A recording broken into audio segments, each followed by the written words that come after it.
आजको विषय चाहिँ पुरातत्व ज्ञान अथवा पुरातत्वशास्त्रको परिचय हो। हामीले चाहिँ विभिन्न विषयलाई चाहिँ हेर्दै आयौँ। यो हल्लन नसक्ने विश्वास अन्तर्गत चाहिँ आलोचकहरू गलत थिए भन्ने कुरा, अनि बाइबलको स्वरूपमा चाहिँ बाइबलको प्रेरणाको सम्बन्धमा, अनि यसको क्यानोनीकरणको सम्बन्धमा, अनि त्यस्तै पुरानो मृतसारको चर्मपत्रहरू, येशू ख्रीष्टको ऐतिहासिक प्रमाणहरू, बौरी उठाइ को प्रमाण, प्रभु येशूको बौरी उठाइको ऐतिहासिक तथ्य, अनि यसरी अध्ययन गर्दै आयौँ। अनि आज चाहिँ हामी पुरातत्वशास्त्र को परिचय आज पुरै यो हेर्न भ्याउने छैनौँ, अनि त्यसैले हामी चाहिँ लगभग केही भाग चाहिँ अध्ययन गर्नेछौँ। पुरातत्व भन्ने शब्दलाई बृहत शब्दकोशमा चाहिँ यसरी परिभाषित गरिएको छ: प्राचीन समयमा निर्माण भएका वा उपयोग गरिएका ऐतिहासिक तथा महत्त्वपूर्ण वस्तुको अध्ययन गर्ने विद्या भनेको छ। पुरानो कुराहरूको अध्ययन गर्ने विद्या अथवा पुराना कला वा संस्कृति को अनुसन्धान तथा अध्ययनसँग सम्बन्ध राख्ने विद्या, यसलाई पुरातत्वशास्त्र अथवा आर्कियोलोजी भनिन्छ अङ्ग्रेजीमा। अनि यसमा चाहिँ हामी चारवटा बुँदाहरू सायद हेर्न भ्याउँछौँ कि नत्र तीनटासम्म मात्र भए पनि। पहिलो बुँदा चाहिँ हामीले के हेर्न लागिरहेछ भने गत 150 वर्षभित्र पुरातत्व अनुसन्धान क्षेत्रमा चाहिँ विस्फोटन नै हुन गएको छन्, अर्थात् बृहत रूपमा यसको ज्ञान वृद्धि भएको छ गत 150 वर्षभित्रमा। अनि नम्बर 2 मा हामीले हेर्न लागिरहेका छौँ एउटा विश्वासीको निम्ति पुरातत्वशास्त्रका प्रमुख फाइदाहरू के हुन्। एउटा विश्वासीको निम्ति यो अध्ययन गरेर हामीलाई के फाइदा छ पुरातत्वशास्त्रको अध्ययन। तेस्रो नम्बरमा चाहिँ हामी अब यो पुरातत्व पनि बाइबललाई प्रमाणित गर्ने कुराहरूमध्ये एउटा भएकोले अध्ययन गर्दैछौँ, अनि यो प्रमाणको पर्याप्तता को विषयमा पनि हामी हेर्नेछौँ। अनि नम्बर 4 मा हामीले भ्यायो भने चाहिँ यो पुरातत्वशास्त्रका सीमितताहरू, यो ज्ञानको पनि सीमा छ भन्ने कुरा पनि हामीले हेर्नेछौँ। त्यसैले पहिलो कुरा हेरौँ, गत 150 वर्षभित्र पुरातत्व अनुसन्धान क्षेत्रमा हुन गएको ज्ञानको वृद्धि अथवा विस्फोटन। लगभग 230-40 वर्ष अगाडि एकजना जर्मन लेखकले यसरी लेखेका थिए: मध्य पूर्वमा र छिमेकी राष्ट्र मिश्र देशमा प्राचीन समयबाटका सबै कुराहरू हामीले हेर्दा भग्नावशेषको रूपमा मात्र देखा पर्छन्, अथवा एउटा बिलाएर गएको सपना जस्तो देखा पर्छन्। बेबिलोन, फोनिसिया भनेको टायर सिडोन र कार्थेज भनेको अफ्रिकाको उत्तरी भाग अब उसो छैनन्। यो प्राचीन समयमा त्यहाँ भव्य सहरहरू थिए, अहिले छैनन्। मिश्र देश खास सुकेर गइसकेको थियो। त्यहाँ ग्रीकहरू आइपुग्नुभन्दा पनि अगाडि नै। यसरी निचोडमा सबै कुराहरू रङ उडिसकेका केवल 2-4 पन्नामा टुङ्गिन पुगेका छन्, जसमा केही कथाहरूका बारेमा कथाहरू मात्र भेटिन्छन्, इतिहासका केही टुक्रा टुक्री मात्र भेटिन्छन्, हामीभन्दा अगाडिको संसारको केवल सपना मात्र भेटिन्छन् भनेर चाहिँ यसरी 230-40 वर्ष अगाडि चाहिँ योहान गटफ्राइडले लेखेका थिए। तर कुरा धेरै परिवर्तन भइसक्यो। गत 150 वर्षको अवधिभित्रमा चाहिँ धेरै ज्ञानको वृद्धि भएको छ यस क्षेत्रमा। आज हामीलाई प्राचीन जातिहरू र राज्यहरूको बारेमा धेरै नै ज्ञान छ। जुन जातिहरू र राज्यहरू बाइबलमा सुरुको पन्नाहरूमा उल्लेख भएका छन्, उत्पत्ति 10, 11 अनि 14 अध्याय, यी ठाउँ पढ्दाखेरि चाहिँ जुन त्यहाँ उल्लेख भएका ती जाति र राष्ट्रहरूको बारेमा हामीलाई धेरै कुरा थाहा छ। हामीसँग केवल रङ उडेका 2-4 पान्ना मात्र छैनन् अब, वा कथाहरू मात्र छैनन् अब। हामीसित वास्तवमा ऐतिहासिक जानकारीहरूले भरिएका म्युजियमहरू छन् यस संसारमा र पुस्तकालयहरू छन्। हामीसँग भन्नुपर्दा सिङ्गै उत्खनन गरिएका, खनिएर निकालिएका पुरै सहरहरू छन्। त्यसैले पहिलो बुँदा चाहिँ यो हो कि गत 150 वर्षभित्र पुरातत्व अनुसन्धानको क्षेत्रमा ज्ञानको बृहत रूपमा वृद्धि भएको छ। नम्बर 2 बुँदा चाहिँ अब एउटा विश्वासीको निम्ति पुरातत्व शास्त्रका प्रमुख फाइदाहरू के हुन् त? पहिलोमा हामी हेर्नेछौँ, पुरातत्व शास्त्रले बाइबलको ऐतिहासिक विश्वसनीयताको समर्थन गर्दछ र बाइबलले बताएको सम्पूर्ण कुरामाथि हामीलाई विश्वास गर्न उत्साह दिन्छ। त्यसैले एउटा विश्वासीलाई यो ज्यादै रोचक अध्ययन हुनुपर्ने हो। मलाई यी क्लासहरू सिकाउनलाई, सामग्री अनुवाद गर्न र तपाईहरुलाई सिकाउन चाहिँ जति मलाई उत्साह र रोचक भइरहेछ, मलाई आशा छ तपाईहरुलाई पनि त्यस्तै उत्साह भइरहेको छ र यो सिक्नलाई तपाईलाई ज्यादै रोचक लागिरहेको छ। अब एउटा कुरा भन्नुपर्छ, हामी त्यस्ता पुरातत्वविदहरूसँग होशियार हुनुपर्छ जोहरूले चाहिँ ऐतिहासिक प्रमाणलाई र बाइबलको प्रमाण भन्ने कुरालाई चाहिँ अलग राख्न खोज्छन्।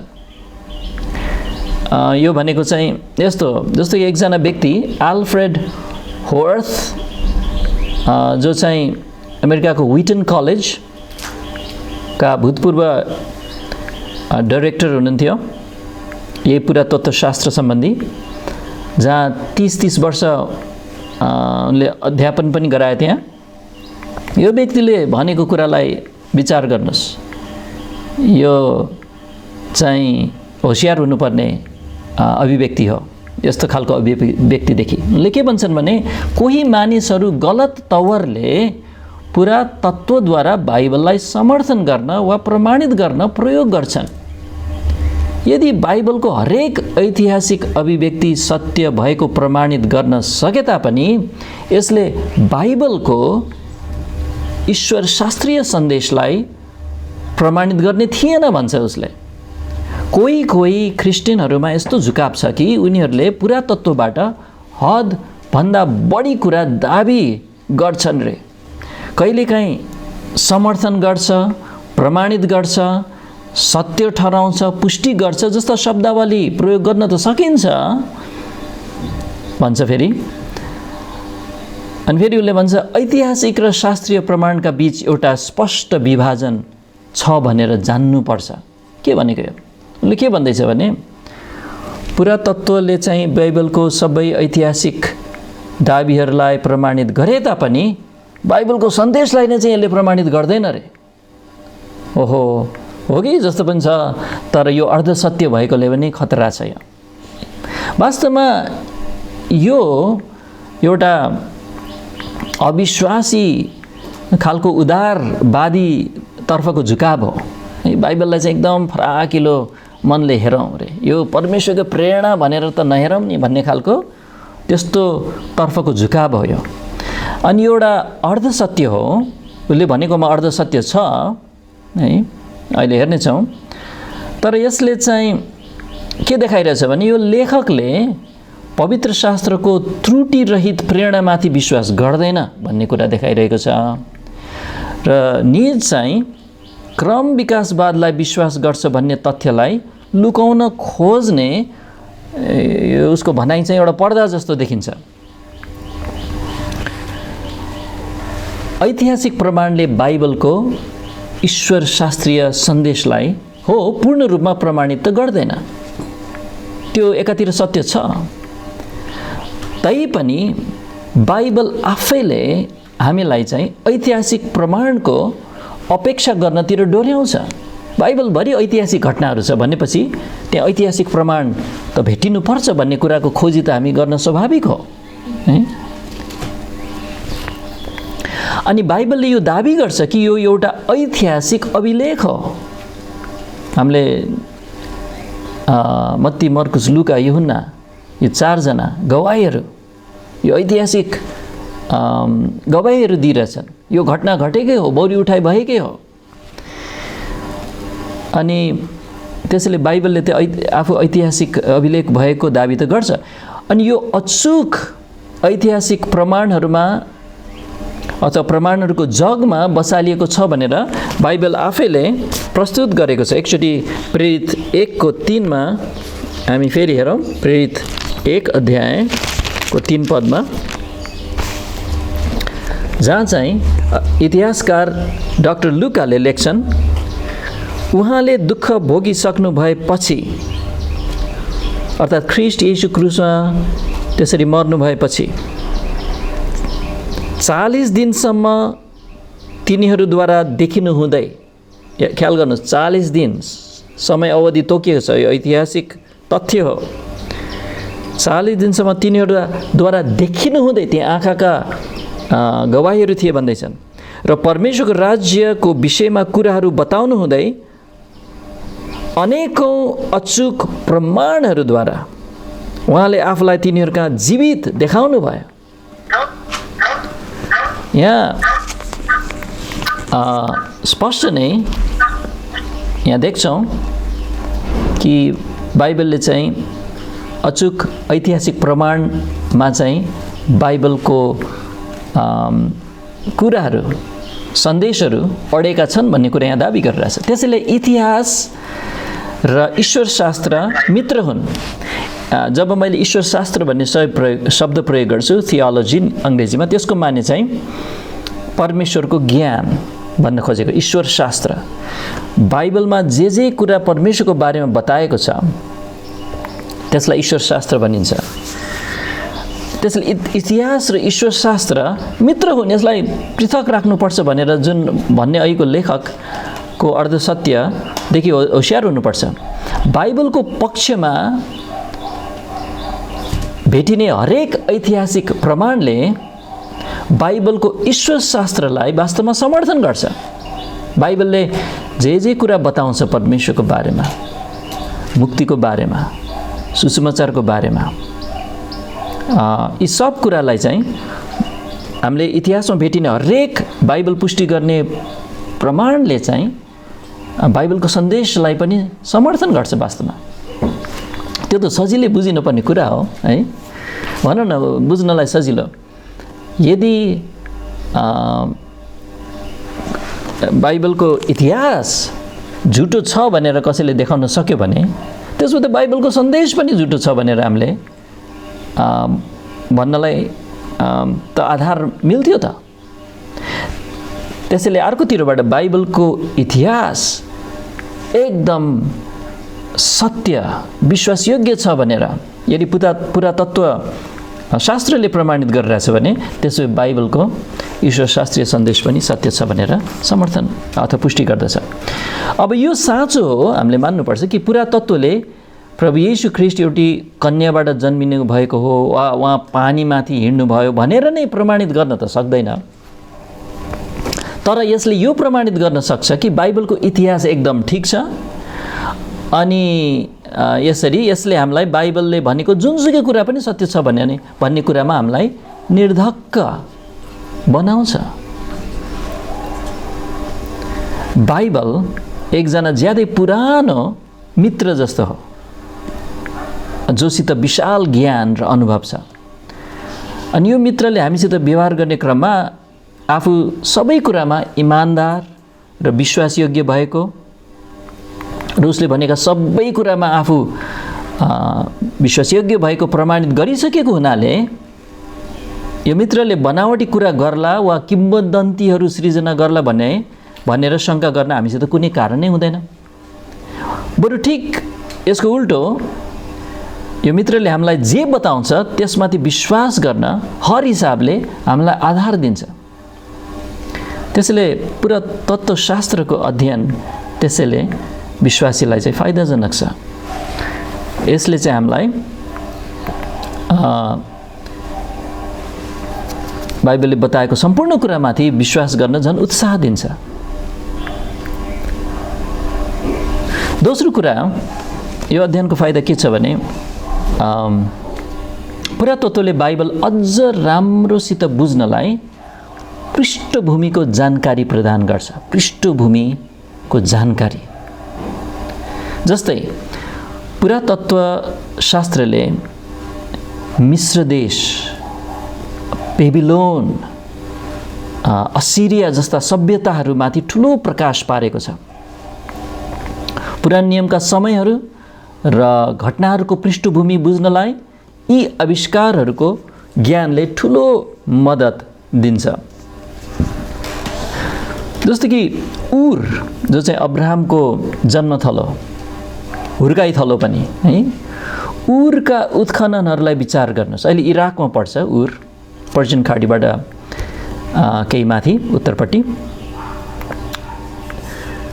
त्यहाँ पुरै उर सहरलाई उत्खनन गरिएको छ। अहिले इन्टरनेट हुनेले चाहिँ गुगल म्याप अनि अथवा गुगलमा गएर त्यहाँ मजाले हेर्न सकिन्छ है। हामी आफै त्यहाँ जान नसके पनि अब्राहमको सहर हेर्न सकिन्छ अहिले उत्खनन गरिएको।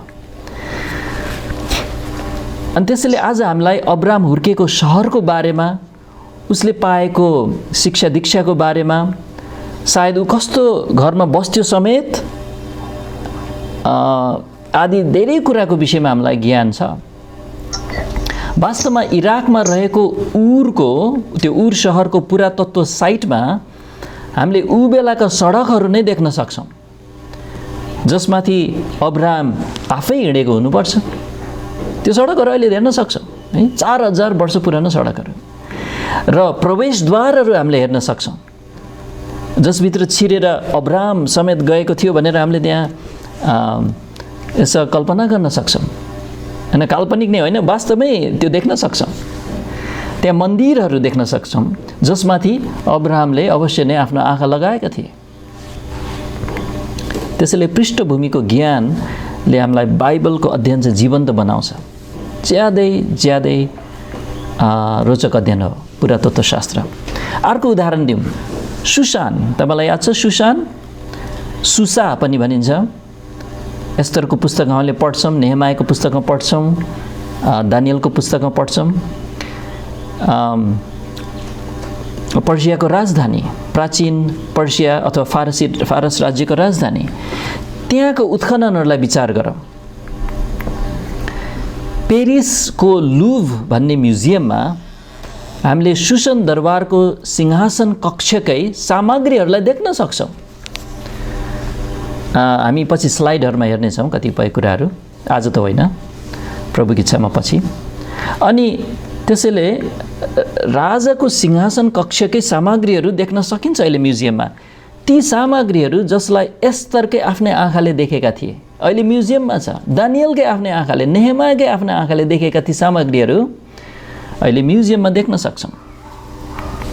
अनि यसो गर्दा चाहिँ बाइबलीय पुस्तक यो एस्तरका घटनाहरू घटेको वातावरणलाई हामीले अझ राम्रोसँग चाहिँ बुझ्न सक्छौँ। त्यसैले यो पनि अर्को फाइदा भयो पृष्ठभूमि बुझ्नलाई। तेस्रो कुरा अब हेर्नेछौँ, यो चाहिँ प्रमाणको पर्याप्तता भन्ने विषयलाई चाहिँ के अरे, अब वास्तवमा म तेस्रो बुँदामा जाँदैछु। अब क्रिस्चियनको निम्ति पुरातत्त्वशास्त्रको प्रमुख फाइदाहरू चाहिँ दुईटा हेरिसक्यौँ। अब अर्कै बुँदामा जाँदैछु, प्रमाणको पर्याप्तता। परमेश्वरले एउटा निष्पक्ष व्यक्ति त्यहाँ छ अरे। निष्पक्ष व्यक्ति भन्नाले चाहिँ हुन्छ त बाइबल सत्य छ भने म विश्वास गर्न तयार छु, तर के प्रमाण छ? त्यस्तो व्यक्तिलाई निष्पक्ष भनिन्छ। त्यस्तो निष्पक्ष व्यक्तिलाई बाइबल सत्य छ भनेर प्रमाणित गर्ने पर्याप्त प्रमाण दिनुहुन्छ परमेश्वरले त्यस्तो व्यक्तिलाई।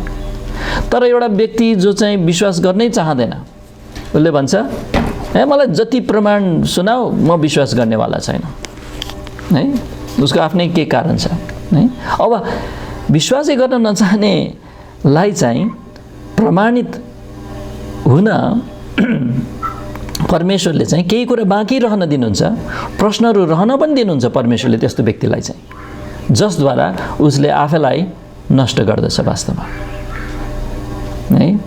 यो प्रमाण भएको छैन, यो प्रमाण भएको छैन भन्ने उसले बहानाको रूपमा त्यो लिन्छ र ऊ नाश हुन्छ। कारण प्रमाण त्यहाँ पर्याप्त नभएर होइन, तर उसले विश्वास गर्न नचाहेर हो, उसलाई बहाना मात्र भयो।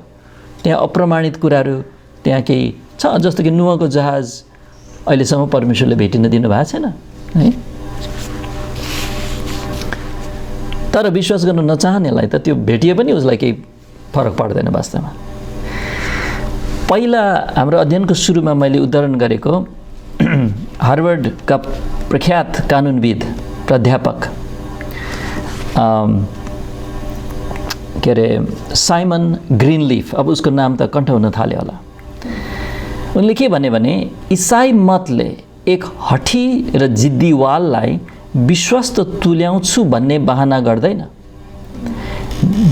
ढिठ र बदनामीलाई उसले विरोध गर्नै नसक्ने प्रमाणले मनाउँछु भन्ने दाबी गर्दैन इसाई मतले।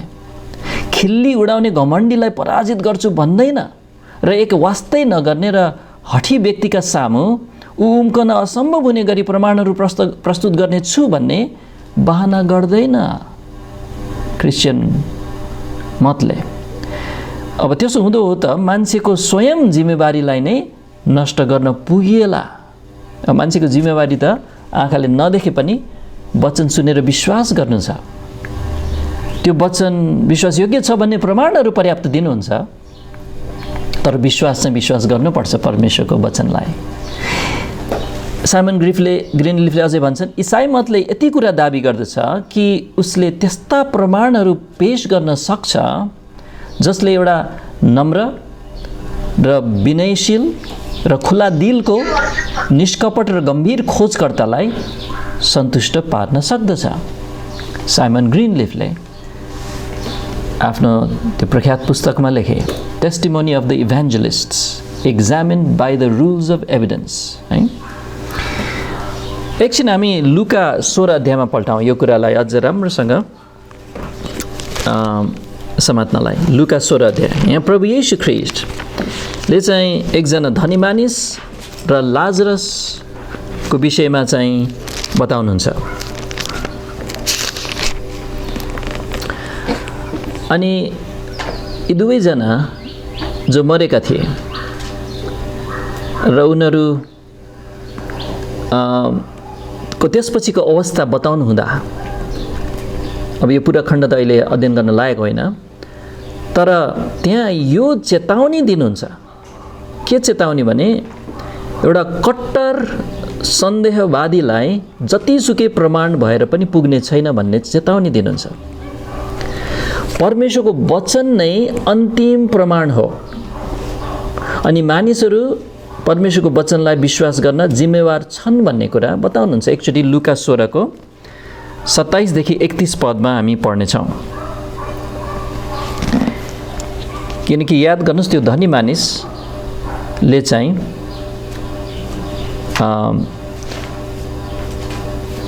आफू पीडामा आफूलाई भेटेको छ। मृत्युपछि ऊ एउटा ज्वालामा तडपिरहेको छ अनि उसले चाहिँ पर अब्राहमलाई देख्छ र उसको काखमा त्यो माग्ने लाजरसलाई, उसलाई चाहिँ शान्ति छ, विश्राम छ। 27 पदमा तब त्यसले भन्यो, यसकारण हे पिता म तपाईलाई बिन्ती गर्दछु, तपाईले उसलाई भनेको लाजरसलाई मेरो बाबुको घरमा पठाइदिनुहोस्, किनभने मेरा 5 भाइ छन् र उसले तिनीहरूलाई आग्रहपूर्वक गवाई दियोस् र तिनीहरू पनि यस तडपिनु पर्ने ठाउँमा नआउन्। अब्राहमले त्यसलाई भने, तिनीहरूसँग मोशा र भविष्यवक्ताहरूका पुस्तकहरू छन्, तिनीहरूले उनीहरूकै सुनुन्। धनी मानिसले तर्क गर्छ। त्यसले भन्यो, होइन पिता अब्राहम, तर मरेकाहरूबाट कोही तिनीहरूका गयो भने ता तिनीहरूले पश्चाताप गर्नेछन्। अब्राहमले जवाफ फर्काउँछ अनि उनले त्यसलाई भने, तिनीहरूले मूसा र भविष्यवक्ताहरूका सुन्दैनन् भने मरेकाहरूबाट कोही बौरेर उठ्यो भने पनि तिनीहरू मनाइने छैनन्। त्यसले एउटा कट्टर सन्देहवादी त्यहाँ छ। भोलिपल्ट चाहिँ खबरमा आयो, आरात पहाडको यस्तो ठाउँमा चाहिँ नुहको जहाज भेटियो। अझ भनौँ नुह नै बौरेर उठेर आएको छ। अनि नुहले चाहिँ आफै बताउन थाल्छन् जलप्रलय यसरी भएको थियो। अब एउटा कट्टर सन्देहवादीले यो सब भए पनि उसले विश्वास गर्नेवाला छैन। उसले अरू केही न केही कुरा भनिहाल्छ त्यहाँ। त्यसैले प्रमाणको पर्याप्तता भन्ने विषय पनि हामीले हेर्यौँ है। पर्याप्त प्रमाण छ एउटा निष्कपट, एउटा निष्पक्ष व्यक्तिलाई चाहिँ सुसमाचारमा विश्वास गर्नलाई। तर विश्वास गर्न नचाहनेलाई चाहिँ जति प्रमाण भए पनि पुग्दैन। त्यसैले हामी चाहिँ यो कुरा ख्यालमा राख्नुपर्छ मानिसहरूसँग कुरा गर्दाखेरि। अब चौथो बुँदामा हामी जाँदैछौँ, पुरातत्त्वशास्त्रका सीमितताहरू भन्ने विषयमा हेर्नेछौँ। अब पुरातत्त्व त्यस बेलासम्म बाइबलको मित्र हो जबसम्म यसका गवाहीहरूलाई, पुरातत्त्वको गवाहीहरूलाई चाहिँ क्रम विकासवादी पूर्वाग्रहद्वारा गलत अर्थ लगाइँदैन। अनि जबसम्म यसका सीमितताहरू स्पष्ट बुझिन्छन्।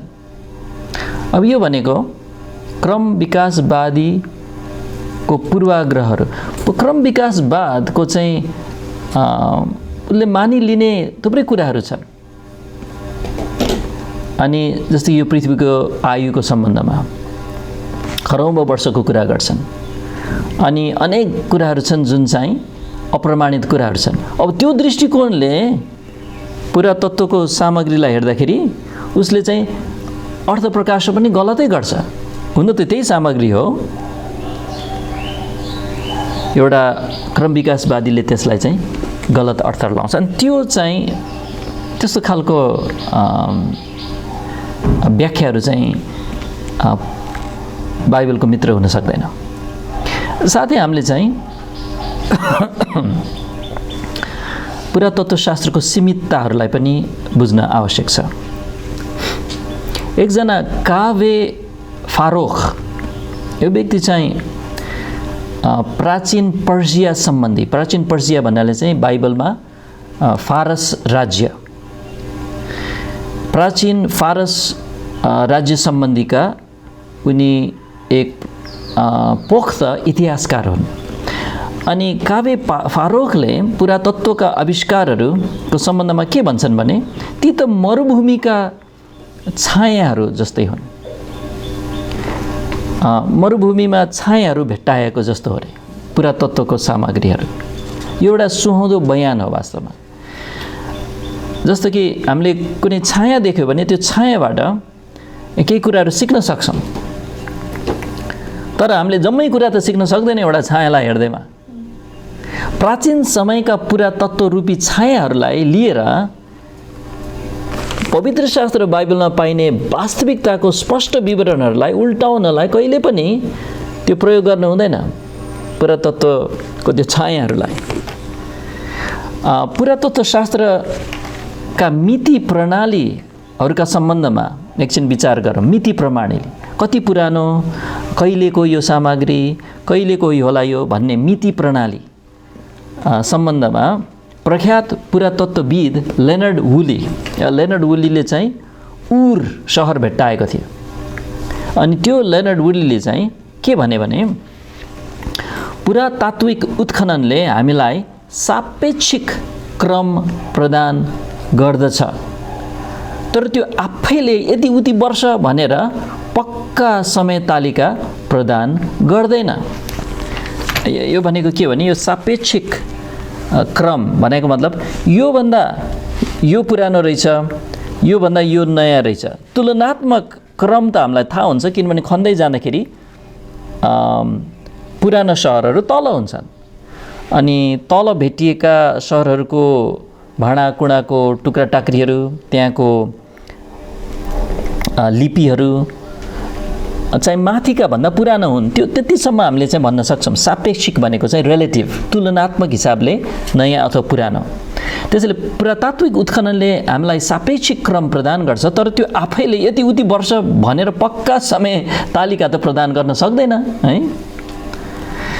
लिखित अभिलेखहरूले जब जानकारी प्रदान गर्दा त्यसको आधारमा एउटा पक्का समय तालिका रचना गर्न सकिँदा समेत हामी जति पहिलाको समयतिर जान थाल्छौँ त्यति नै त्यहाँ त्रुटि हुन सक्ने सम्भावना पनि बढ्दै जान्छ। उसले के भन्दैछ, लिखित लिपिहरूमा चाहिँ अलिक बढी जानकारी हुन्छ। जस्तो कि लिपिको शैलीबाट पनि यो चाहिँ लगभग यो समयतिरको सामग्री र लेखोट हो भनेर हामीले जान्न सक्छौँ। त्यो केही आधार छ। तर जति पुरानो समयमा जान्छौँ, जति पहिलेको समयमा गयौँ, त्यति नै त्यहाँ चाहिँ अब यो मितिहरू चाहिँ मिस्टेक पनि हुनसक्छ, किनभने त्यति नै हाम्रो आधारहरू कमजोर हुन थाल्छन्। नयाँभन्दा पुरानो को पक्का हुन प्रमाण आधारहरू कम हुन्छन् भन्दैछन्। स्वाभाविक हो।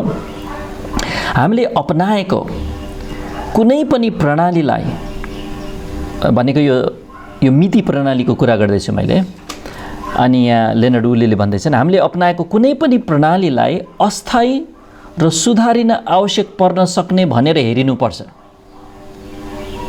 पक्का भइसक्यो होइन कि यो सुधार्नु पर्ने हुनसक्छ। जति हामीलाई प्रकाशमा अरू प्रमाणहरू आउँछन् त्यति नै हामी पक्का हुन सक्छौँ। अहिले नै हामी चाहिँ यसलाई चाहिँ सिमेन्टमा फिक्स भइसक्यो, यो मिति भन्न सक्दैन भन्दैछन्। हेर्नुहोस् है, मिति प्रणालीको विषयमा चाहिँ यो जानकारी तपाईँको मानसपटलमा रहोस्। ईसापूर्व दोस्रो सहस्राब्दीको बीचदेखि उँभोको समयको सवालमा त सम्भवतः बृहत रूपमा नै परिमार्जन गर्नुपर्ने हुनसक्छ। उसले के भन्दैछ भने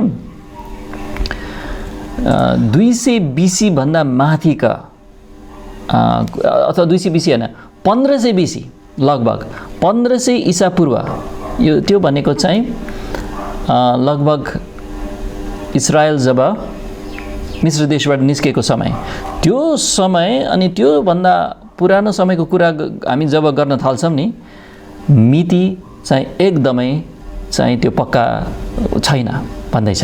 यो चाहिँ हामीले समझमा राखिराखौँ।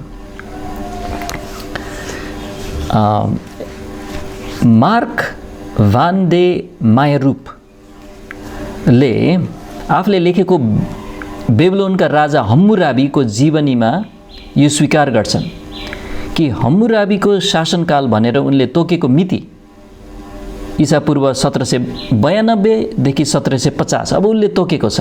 उसले भन्छ खास निश्चित छैन भन्छ उसले। अब उसले चाहिँ एउटा किताब लेख्दैछ है, हम्मुराबी चाहिँ प्राचीन राजा, बेबिलोनको राजा, उसको जीवनी लेख्दैछ। उसले भन्छ खासै थाहा छैन ऊ कहिले जन्मे कहिले मर्यो। उनले यो पनि थप्छन्, प्राचीन मेसोपोटामियाको कालक्रम, मेसोपोटामिया भनेको चाहिँ बाइबलमा ठ्याक्कै मेसोपोटामिया भन्ने शब्द पनि छ, सिनार पनि भनिन्छ त्यसलाई। युफ्रेटिस र टाइग्रिसको बिचको त्यो ठुलो उर्वर फाँटलाई मेसोपोटामिया भनिन्छ, जहाँ बेबिलोन, असुर, एरेख, उर यी सब जुन उत्पत्ति 10 अध्यायमा उल्लेख भएका सहरहरू त्यहाँ भेटिन्छन्। प्राचीन मेसोपोटामियाको कालक्रम भनेको इतिहासक्रम र त्यो कसरी हाल प्रचलित पात्रोसँग सम्बन्धित होला भन्ने कुरा पुरै स्पष्ट छैन भन्दैछन्। यद्यपि प्राचीन मेसोपोटामियाको संसारका शासकहरू मध्येमा हम्मुराबी सबभन्दा परिचित थिए। हम्मुराबी त प्रख्यात छन्, ऊ एकदम परिचित, सबभन्दा परिचित तुलनात्मक हिसाबले मेसोपोटामियाको संसारको शासकहरू मध्येमा यो हम्मुराबी सबभन्दा परिचित भए तापनि वास्तवमा उसको बारेमा हामीलाई थोरै मात्र थाहा भएको छ। यही लेखकले भन्छन्, हम्मुराबी सम्बन्धी सामग्रीहरू यति टुक्रा टाक्री खाले छ कि उसको जीवन अधिकांश रूपमा अँध्यारोमै रहेको छ भन्छन्। कसरी जीवनी लेख्यो होला म त सोचिरहेको छु। अलेक्जेन्डर द ग्रेट, उसको नाम सुन्नु भएको छ? सिकन्दर, अलेक्जेन्डर द ग्रेट, ग्रिसको सम्राट, प्रभु येशू जन्मिनुभन्दा 300 वर्ष अगाडिको व्यक्ति।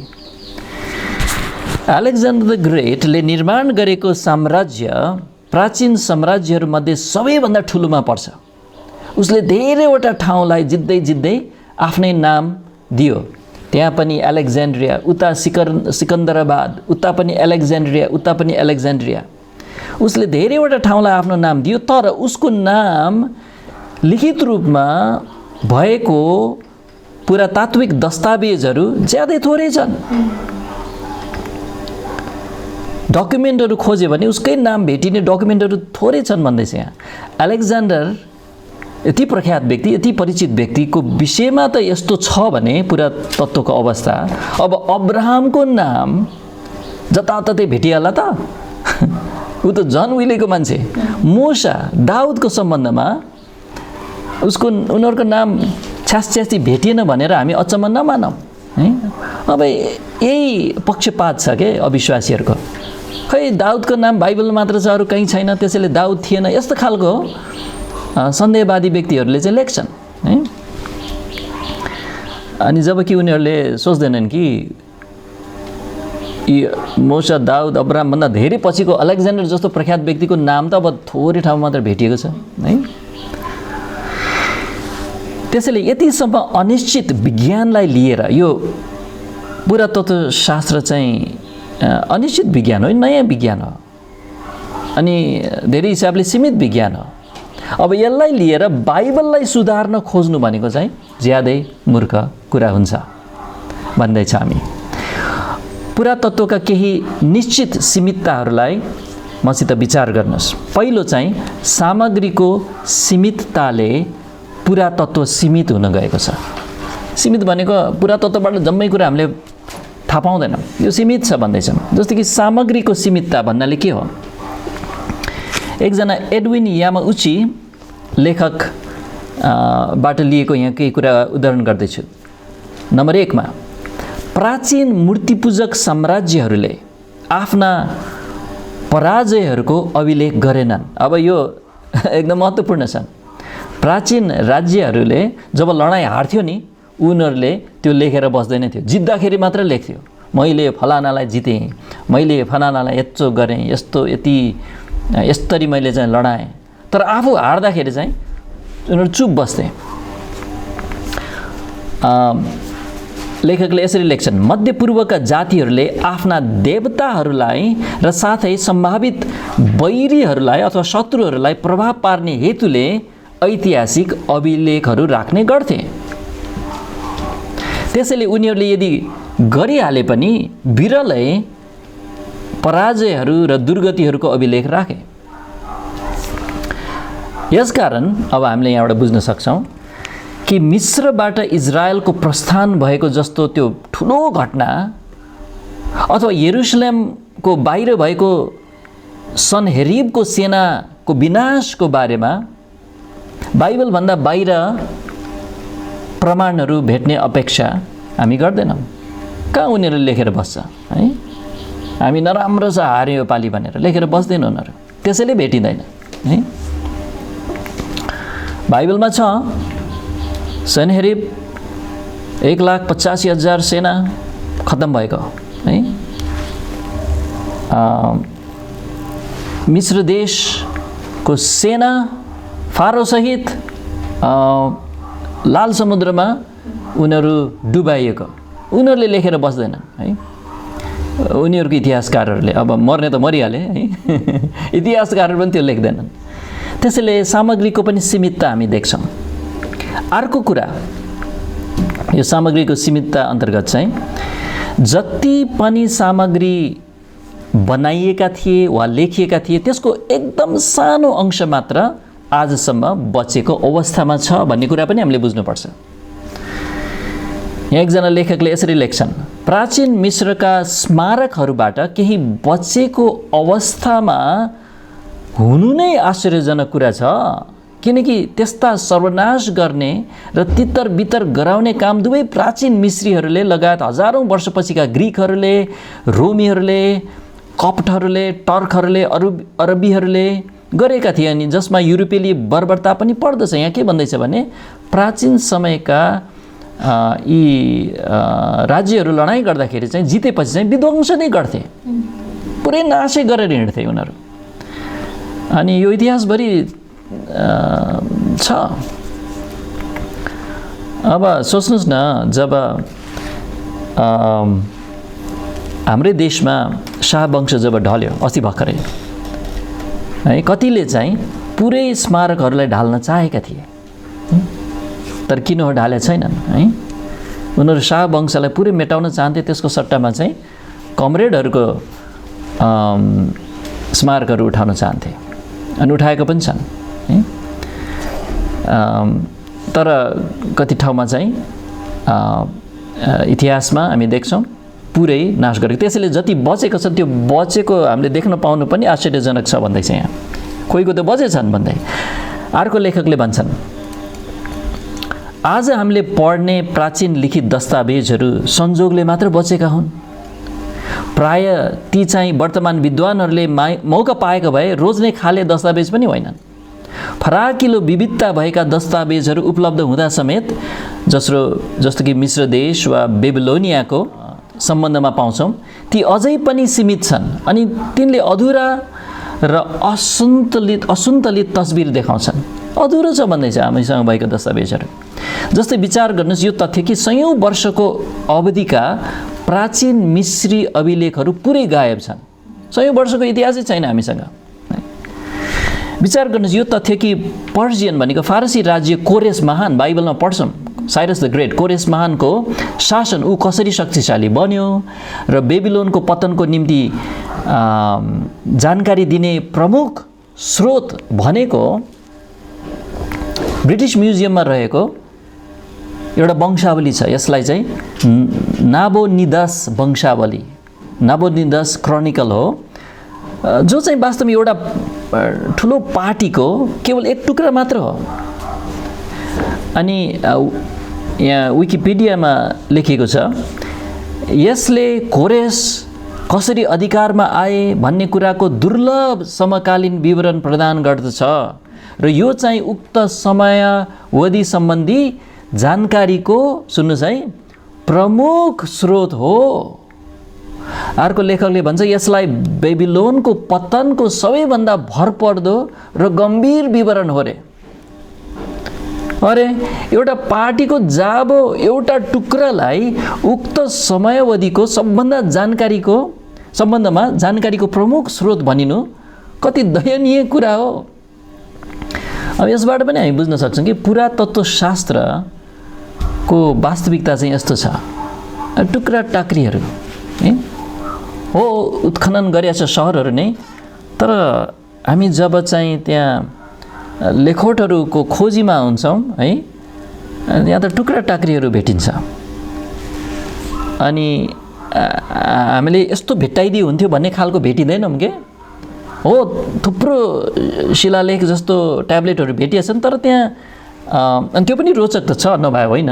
जस्तै असिरीमा हजारौँ भेटिएको छन्, तर त्यहाँ हेऱ्यो भने चाहिँ व्यापार गर्दाखेरि फलाना सामान एउटा गधाको मूल्य यति रहेछ, त्यस्तो त्यस्तो कुराहरू भेटिन्छ है। त्यहाँ त्योभन्दा अलिक गहिकिला कुराहरू खोजौँ भन्दाखेरि होइन भेटिया छैन, कति कुराहरू भेटिएको पनि छन् टाक्रा टुक्री है। अर्को कुरा, उर नामुको स्तम्भलाई विचार गर्नुहोस्, पछि हामी चित्रमा हेर्छौँ होला यो अवश्य नै। करिब ईसापूर्व 2100 मिति रहेको यो सबभन्दा पुरानो पार्टी हो, जसमा आचार संहिता कुदिएको पाइन्छ। आचार संहिता भनेको नियम कानुनहरू। बनाइँदा यो 10 फिट अल्गो थियो, तर आज टुक्रा टाक्री मात्र बाँकी रहेका छन्। फुटेका भागलाई पुनर्निर्माण गर्न समेत कठिन ठहरिएको छ, अनि कुनै कुनै त्यो पुनर्संरचना गरिएको भागहरू चाहिँ प्रश्नयोग्य नै छन्। तरै पनि अनगिन्ती रिपोर्टहरू र केही सिङ्गो पुस्तकहरू समेत यो टुक्रिएको सामग्रीको बारेमा लेखेका छन् मान्छेहरूले। यसको कारण यो हो कि यो दयनीय नै भए तापनि यो उक्त समयको सम्बन्धमा हामीसित रहेको सबैभन्दा उत्तम गवाईहरू मध्ये नै पर्छ। उर नामुको स्तम्भ। अब थुप्रै प्राचीन दस्तावेजहरू नाश भइजाने सामग्रीमा लेखिए भन्ने कुरा बिर्सनु हुँदैन हामीले। जस्तो कि चर्मपत्रहरू, छालाका पत्रहरूमा अथवा मैनका बोर्डहरूमा, है, बोर्डमाथि मैन राखिन्थ्यो अनि त्यसलाई पनि लेखिन्थ्यो। अब त्यो त कति समय टिक्छ र? जो प्राचीन समयदेखि एकदमै असाधारण परिस्थितिका कारणले मात्र आजसम्म बचेका छन् कुनै कुनै। जस्तै अस्ति हामीले अध्ययन गऱ्यौँ मृत सागरका चर्मपत्रहरू। किन ती बाँकी रहे आजसम्म बचे? किनभने मृत सागरका क्षेत्रका ती गुफाहरू ज्यादै सुक्खा रहेकाले। हुन त त्यहाँ समेत धेरै जसो प्राचीन चर्मपत्रहरू जुन भेटिए ती बिग्रिसकेका थिए। सब धुजा भइसकेको अवस्थामा थियो। सन् 1940 को दशकमा हो ती भेटिँदाखेरि चाहिँ थुप्रो चर्मपत्रहरू त टुक्राकै रासहरू मात्र थिए। मिस्र, इजरायल र छिमेकी भूमिबाट प्रभु येशू भन्दा अगाडिको समयका यस्ता दस्तावेजहरू हामी खोज्छौँ भने केवल थोरै अल्प भाग मात्र बचेका हामी पाउँछौँ। सुन्नुहोस् न, एकजनाले लेख्छन् यसरी: हिउँदमा पानी पर्ने भएकोले त्यति बेला प्यालेस्टाइनको मौसम आर्द्र हुन्छ। आर्द्र भनेको एकदमै भिज्ने खालको, है, सुक्खाको ठ्याकै उल्टोलाई आर्द्र, ह्युमिड। त्यस्तो मौसममा कडा पारिएको कच्ची माटोमा लेखिएको मसी छिट्टै पखालिन्छ। अनि पापिरस, त्यो चाहिँ एक खालको कागज, त्यो पापिरस छिट्टै धुजा भइजान्छ।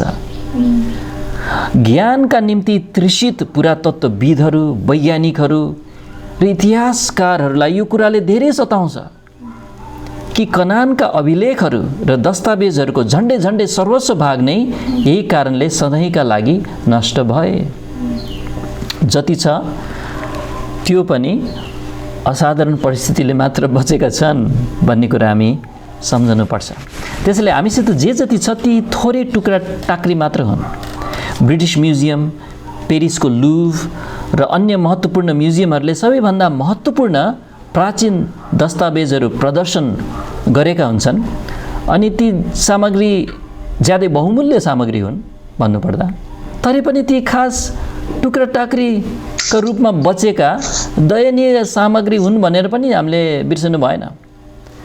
त्यसैले प्राचीन अभिलेखको हामीसित केवल टुक्रा टाक्री मात्र छ, है। त्यो लिखित कुराहरू गर्दैछ हामीले। वस्तुहरू, सहरहरू छन्, हो, पर्खालहरू समेत त्यहाँ खडा छन्, है। तर लिखित कुरा जब हामी भन्न थाल्छौँ त्यो एकदम पाउन गाह्रो छ। अनि यो कारणहरू पनि हामीले हेर्यौँ, है। त्यसैले पुरातत्त्व शास्त्रको सीमितता हामी हेर्दैछौँ, है। अनि अझ अरू बुदाहरू चाहिँ हामी आउने हप्तामा प्रभुको इच्छाले हेर्नेछौँ कि पुरातत्त्व शास्त्र चाहिँ एउटा विकास भइरहेको ज्ञान भएकोले पनि यो सीमित छ पुरातत्त्व शास्त्र। तेस्रो चाहिँ पुरातत्त्व शास्त्र चाहिँ बाइबललाई शङ्का गर्ने अनुचित झुकावले गर्दा पनि सीमित छ, त्यो पनि हेर्नेछौँ।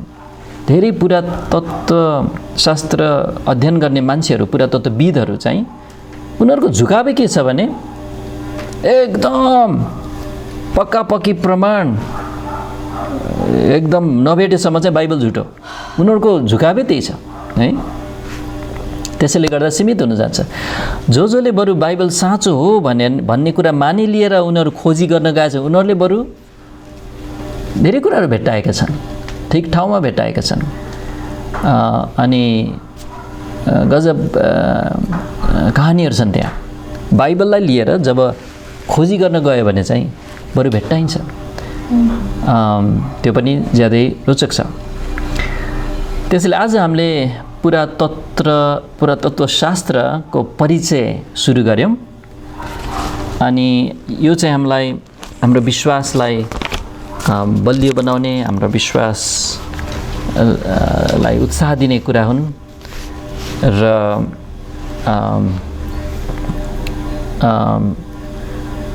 सन्देहवादहरूको प्रश्नहरूलाई पनि हामीले जवाफ दिनलाई हामीलाई चाहिँ यसले ज्ञान प्रदान गर्छ। त्यसैले मलाई चाहिँ ज्यादै रोचक लाग्छ यो क्षेत्र अनि मलाई आशा छ यो अध्ययनहरूले चाहिँ तपाईलाई पनि उत्साहित बनाउनेछ। हुन्छ त आज हेऱ्यौँ नम्बर 1 चाहिँ गत 100 वर्षभित्र पुरातत्त्व अनुसन्धान क्षेत्रमा ज्ञानको विस्फोटनै भएको छ। नम्बर 2 क्रिस्चियनको निम्ति पुरातत्त्वशास्त्रका केही फाइदाहरू हेऱ्यौँ र तेस्रोमा प्रमाणको पर्याप्तता पनि हेऱ्यौँ। निष्पक्ष एउटा खोजकर्तालाई चाहिँ पुरातत्त्वको ऐतिहासिक प्रमाणहरूले पनि उसलाई बाइबलको विश्वसनीयता देखाउन चाहिँ मद्दत गर्छ। अब विश्वासै गर्दिनु भन्नेलाई त जति प्रमाणहरू पुगेन। नम्बर 4 चाहिँ पुरातत्त्वशास्त्रका सीमितताहरू हामीले अध्ययन गर्न पनि थाल्यौँ। अनि आजको अध्ययन यही राख्नेछौँ र तपाईँहरूलाई पनि धेरै धन्यवाद जो आज समय लिएर आउनुभयो। हुन्छ, प्रार्थना गरौँ अनि परमेश्वरलाई धन्यवाद चढाउँ।